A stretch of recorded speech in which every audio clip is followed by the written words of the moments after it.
दासी ने सामान लाया, पूजन कर दिया पति ने। रानी तरबतर भटकती रही।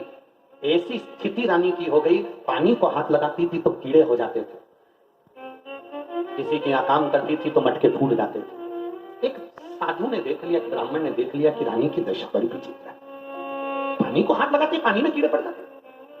संत ने पूछ लिया, ब्राह्मण ने पूछ लिया, ए बेटी तुम अच्छे घर की दिखती हो पर तुम्हारा शरीर, तुम पानी को हाथ लगाती हो तो सरोवर में कीड़े पड़ जाते हैं, तुम कपड़े को छूती हो तो कपड़ा जल जाता है, वृक्ष के नीचे बैठती हो तो वृक्ष में आग लग जाती है, हरा भरा वृक्ष सूख जाता है, तुम आखिर ऐसा क्या है? रानी ने कहा, मैंने अपने पति ने पूजन का सामान मंगवाया था, मैंने नौकरानी के हाथ सेविका के हाथ भेज दिया, उससे मेरी ये दशा हुई।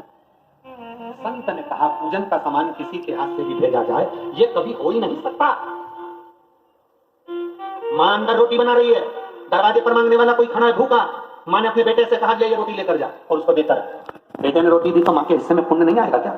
अरे बोलो तो जम के, मां के हिस्से में पुण्य नहीं आएगा क्या? मां के हिस्से में पुण्य आएगा, क्योंकि रोटी मां ने बनाई है। मां ने कहा, बेटा जा रोटी देकर आ, मां के हिस्से में भी पुण्य है और जिसने दिया उसके हिस्से में भी पुण्य है। तो यहां अगर तुमने नौकरानी को भेजा कि ये सामान रख के आओ, पूजन का सामान देकर आओ, तो इतने में तो तेरी ये गति नहीं होना चाहिए थी, तेरे ऊपर इतना बड़ा दोष नहीं होना चाहिए, तेरी ये गति होना ही नहीं चाहिए। तू झूठ बोल रही है कि तूने सामान भेजा तो भगवान नाराज हो गए और मेरे हाथ ऐसे हो गए, मेरा शरीर ऐसा हो गया कि बेकार, ये हो ही नहीं सकता।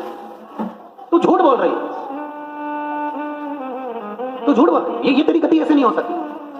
तब रानी ने कहा, मैंने तो बस यही करा था, नौकरानी के हाथ भेजा था। नहीं, तू याद कर कि तूने करा क्या, तू करी क्या है वो याद कर ले। तब रानी ने कहा कि मैं पलंग पर बैठी थी, नौकरानी से मैंने कहा कि तू ये सामान लेकर जा।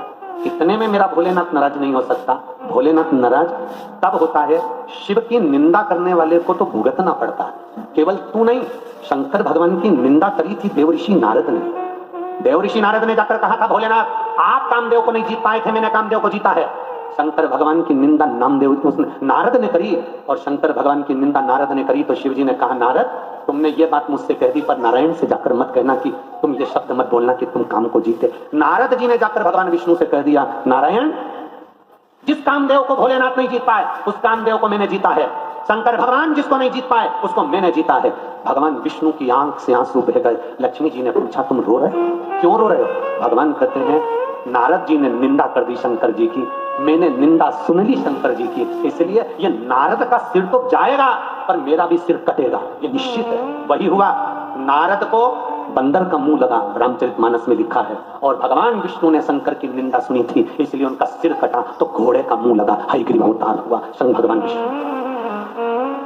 शिव की निंदा करने वाला और शिव की निंदा सुनने वाला, ये दोनों महापापी की गिनती में आते। शंकर की निंदा कभी ना सुनो, शंकर की निंदा कभी ना करो, शिव भक्त की निंदा कभी ना करो, शिव भक्त की कभी निंदा नहीं होना, शंकर की निंदा नहीं। गलत कर दिया तूने, तू याद कर तूने कुछ गलती करी होगी। इतने में रानी ने कहा, मैंने गलती केवल एक करी है कि मैंने कह दिया था मेरा पति तो ये ढोंग प्रपंच में लगा रहता है। क्या होगा शंकर जी को जल चढ़ाने से, क्या मिलेगा शिव जी को जल चढ़ाने से, क्या मिलेगा 16 सोमवार व्रत करने से, मैंने थोड़ी सी निंदा कर दी थी। संत ने कहा, निंदा निंदा होती है, थोड़ी और बड़ी नहीं, इसलिए तू भुगत रही है। अब एक काम कर, शंकर की तू आराधना कर, जो तेरा पति व्रत करता था वो तू कर। रानी ने व्रत करना प्रारंभ करा, रानी ठीक हुई, पति को याद आई, पति उसको लेने के लिए आया और फिर वापिस राज सिद्धार्थ सिंहासन पर बैठ गए दोनों, फिर बैठ। इसीलिए शिव महापुराण की कथा कहती है, शंकर की कथा वर्णन करती है, अपनी किस्मत का ताला